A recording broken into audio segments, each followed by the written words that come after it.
Hello everyone, I'm currently on Rokko Island, an artificial island in Kobe City, Hyogo Prefecture. Due to the Great Hanshin-Awaji earthquake, it was only in operation for just 4 years at the southern tip of Rokko Island. I'm going to see the site of the former amusement park. The amusement park was called Rokkoland, and the remains are known as the Blue Ruins. This amusement park, which was planned during the bubble era, was a very grand project, something you still wouldn't see even today. There was a pool with 50 slides, both indoor and outdoor amusement parks, and inside the park there was a cloud river flowing, along with an attached yacht harbor. A dock was also built so that people could come from outside Rokko Island. Although it was never realized before the Great Hanshin-Awaji earthquake, there were also plans to build a hotel. And in the previous video, I introduced the massive structures of Rokko Island. For more about the huge bubble-era commercial facilities and the origins of the artificial island called Rokko Island, please be sure to watch the previous video. By the way, I actually visited Rokko Island once and filmed a video, but personally, I wasn't satisfied with the footage about the blue arrow, so I actually visited Rokko Island twice. There are also parts where I combined footage from the first and second visits, so there may be some differences. There might be a slight sense of inconsistency, so I hope you can understand that in advance. This time, as I filmed and featured the blue of Rokko Island in the video, I thought that images from when it was in operation were absolutely essential.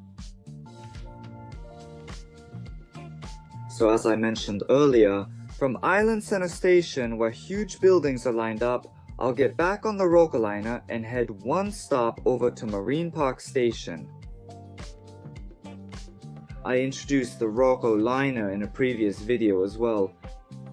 There are only 6 stations in total. The Rokko liner is a railway built solely to transport people to the artificial island, and this is the 6th station of the Rokko liner.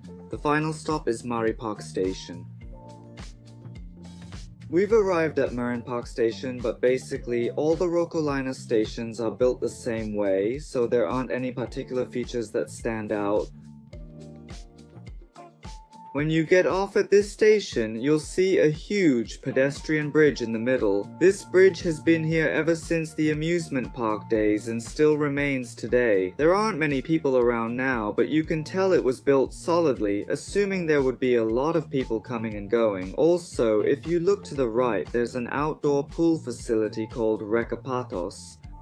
Since the filming was right in the middle of summer, the place was crowded with people. I also felt like jumping into the pool after filming for so long, but I held back and decided to keep walking straight across the pedestrian bridge. Before just showing you the remains of the amusement park, I think you might not really understand what's what. So first, I'd like to explain what kind of amusement park Rokko Land Aoiya was. Aoiya was located at the southern tip of Rokko Island near Marine Park Station, which is the last stop on the Rokko liner in 1990. It opened in 1991, as I mentioned in a previous video. It's located just one station away from Island Center Station, where large commercial facilities like Kobe Fashion Plaza are gathered. This shows the amusement park's overall layout. This is a map from before the Great Hanshin-Awaji earthquake, showing both indoor and outdoor amusement parks with pools, and there's a canal running through the outdoor amusement park area. Here's an artist's rendering of the park before construction. This is the illustration. You can see a hotel at the top center, which was never actually built. This amusement park was planned during the bubble era and opened in 1991 after the bubble burst. If you compare the two photos, you'll see that, except for the hotel, most of the construction went according to plan. Back then, most amusement parks closed at 5 post meridian, but this one stayed open at night. I heard the illuminations were beautiful. In true Kobe style, there were even boats running that allowed you to visit Aoiya from the sea. When it first opened in 1991, it wasn't fully open, only the pool area was open. Still, about 2/5 of Aoiya's total area was the pool area. It was also the facility that the management put the most effort into. The main attraction of this pool area, called Splash Garden, was definitely the Super Hooper, an attraction with 50 slides.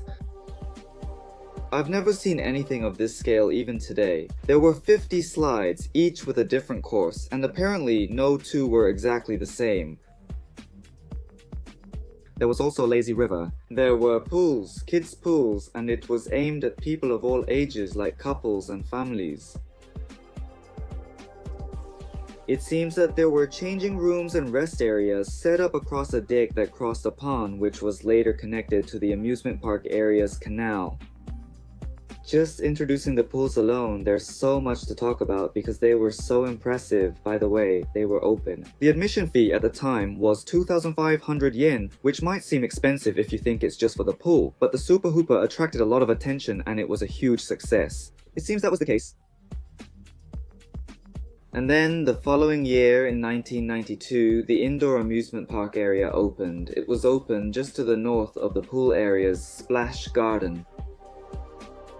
This indoor amusement park was named Dynabox, and 1 billion yen was invested in it. There were 4 indoor attractions. It seems there were attractions. Since the Splash Garden could only operate in the summer, I think the goal was to run a facility that could attract customers in all seasons: spring, summer, fall, and winter.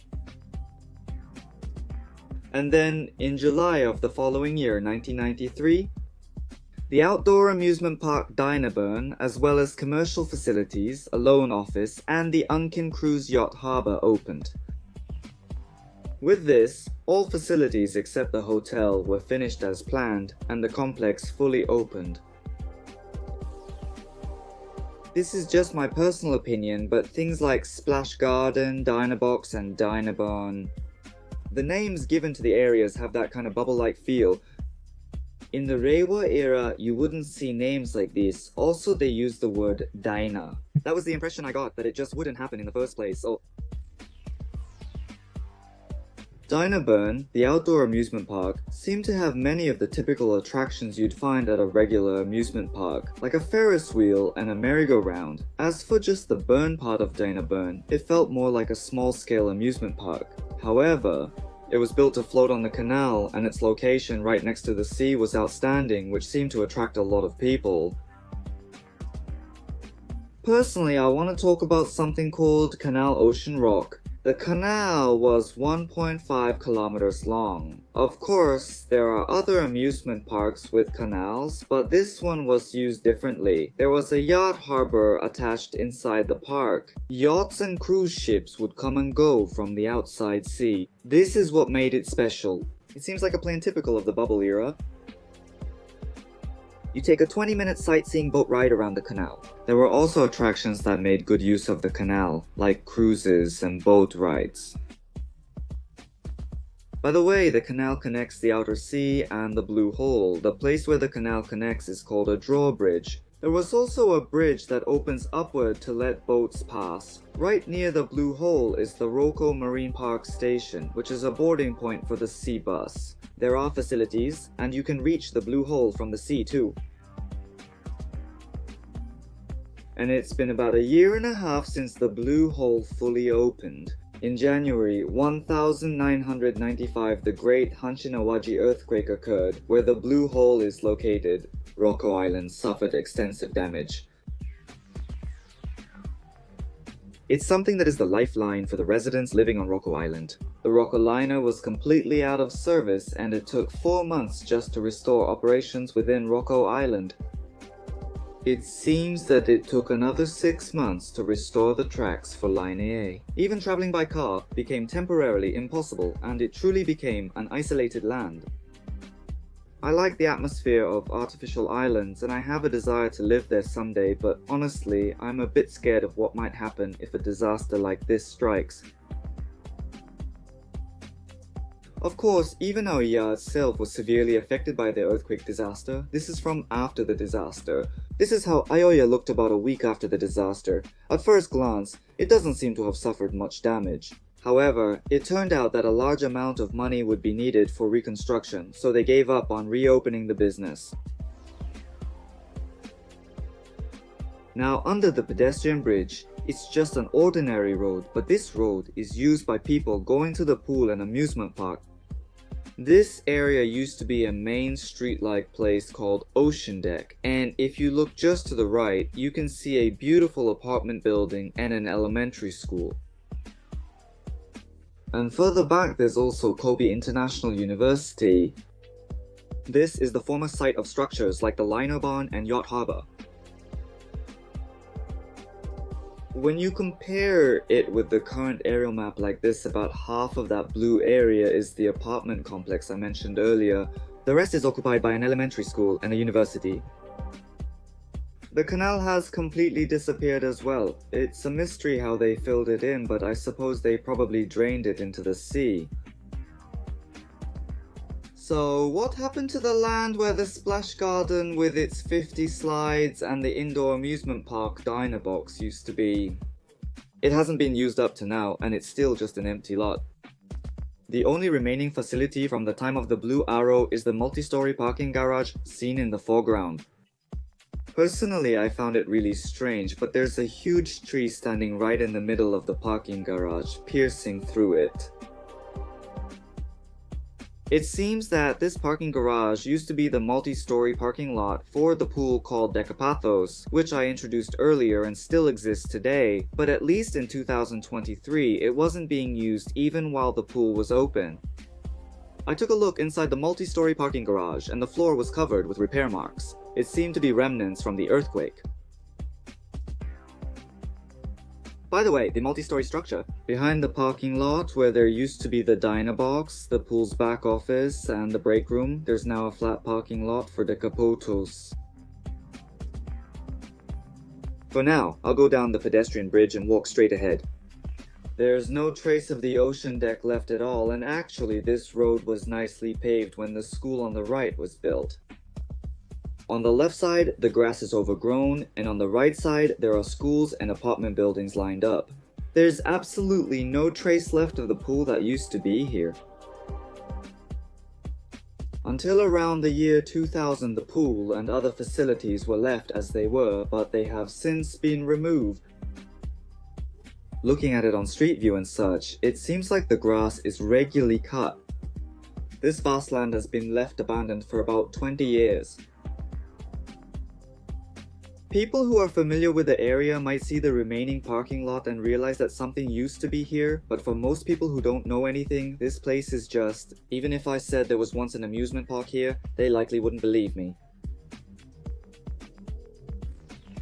If you go straight down this paved road, you'll see a seaside promenade. There are palm trees growing, so you can enjoy a tropical atmosphere, and the view is really great. By the way, you can also see Sakishima Cosmo Tower, a bubble era relic of Osaka Nanko. This area is called Marine Park, and it has been developed as a public park. This promenade inside Marine Park has existed since the time when the Blue Arrows were there. The Blue Arrow could go outside once and re-enter and played in the pool. For a break, it's nice to go outside and rest on the promenade along the sea. There were many people too, I'm jealous. Further along the promenade, you can go inside, but it's partially blocked off with a barricade. It's changed. If you compare it with photos from when it was open, you can kind of tell. I think this is probably where there used to be a gate that let you temporarily go outside from the pool.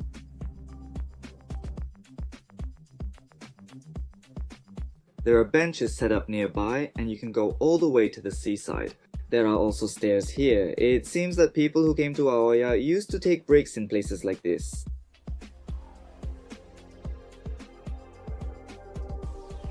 You might see a building after walking along the long promenade, and this facility is actually a cafe that's still open for business. Some articles mention that the building existed even back when Aoiya was around, but I couldn't find out what it was used for. If anyone knows, I would appreciate it if you could let me know. It's true that there seemed to be a fair number of storage batteries standing there, and the promenade at Marine Park curved along this building. That being the case, I think it's highly likely that this building existed back when Aoiya was in business, since the promenade seems to have been developed with this building in mind. Now, if you go back near the university and head in the opposite direction, there is a concrete building. It might not be related in terms of the facility's use, but the design is a bit similar to the cafe from earlier.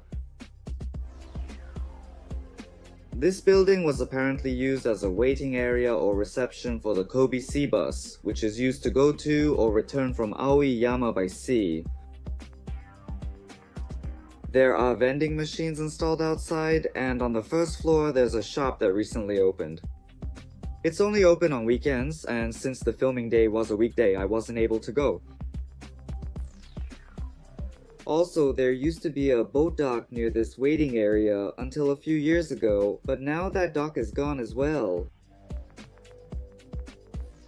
You can go up in this building and look down below. The area that's unnaturally covered with grass is probably where boats and yachts used to enter the outdoor amusement park area, and I think it's also the remains of a drawbridge that would open and close above. From here, you can look out over the promenade and the vacant lot where the indoor pool and amusement area used to be.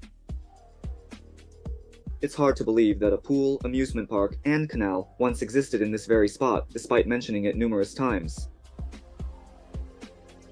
Rokko Land Aoiya was forced to close about a year and a half after its grand opening in 1993.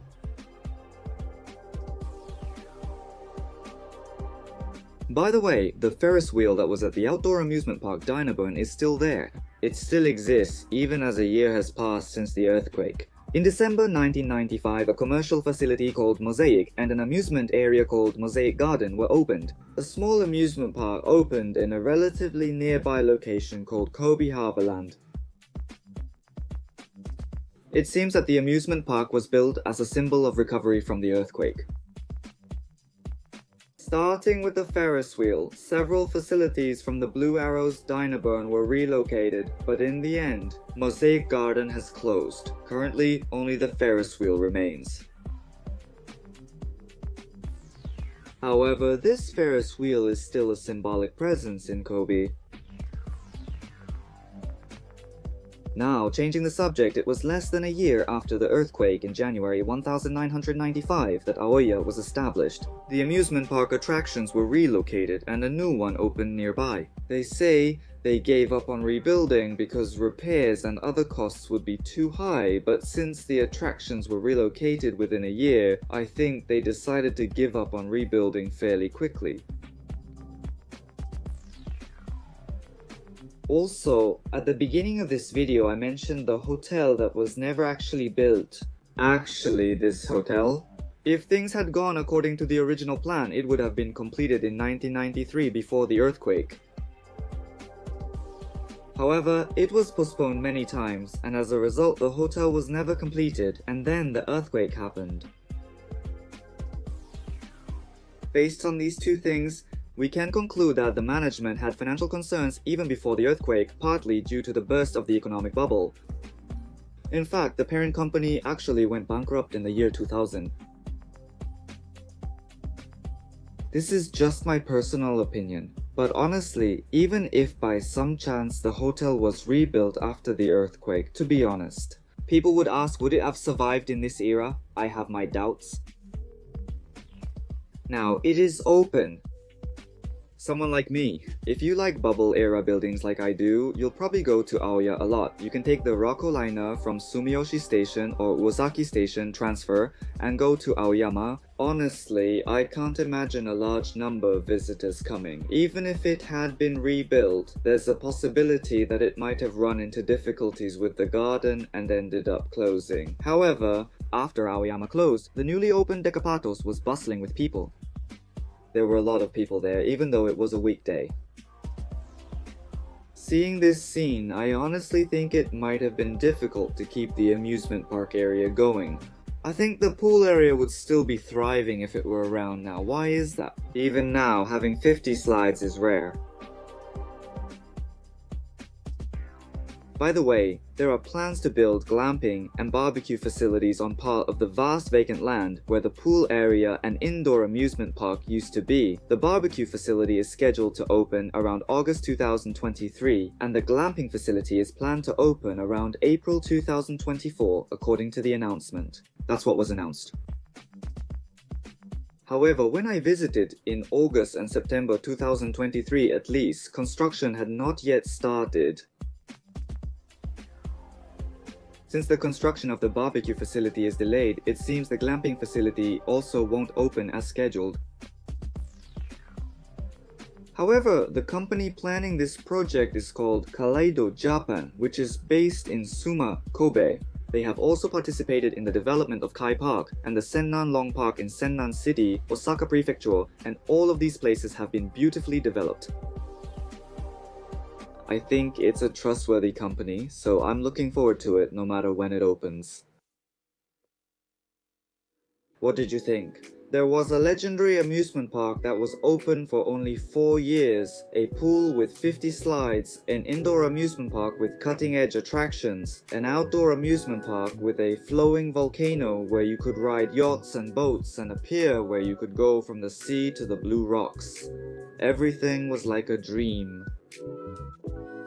That concludes the Rokko Island series that continued from the previous video on this channel. If you subscribe or give a high rating, it makes all my hard work worthwhile, so I would really appreciate it. Well then, see you in the next video. Thank you for watching.